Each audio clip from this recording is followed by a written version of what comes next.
how to use on these day features on Instagram. Hello guys, welcome back to another brand new video. So today in this video I'm gonna show you how to use on this day story features on Instagram. So before starting the videos, I would like to request you please to hit that subscribe button and press the bell icon. So without wasting much more time, let's get started.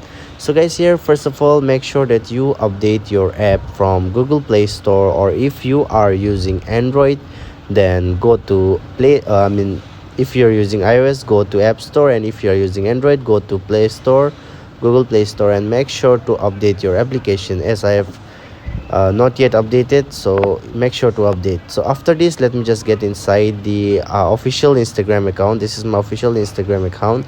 Now here, what you need to do here, you have to click on the profile section and click on the plus icon on the top right corner and click on story option. Okay, now what you need to do here, here you can see create option is available here.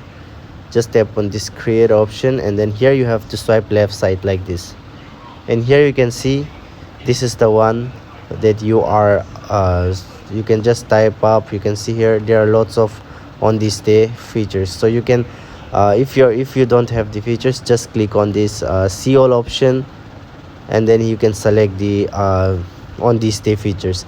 So this is how you can do that. I hope this video is absolutely helpful for you. If you really like the video, don't forget to hit that subscribe button and press the bell icon, and also you can change the color also here. So I hope it's very much helpful for you. Thanks for watching guys. See you soon on the next video.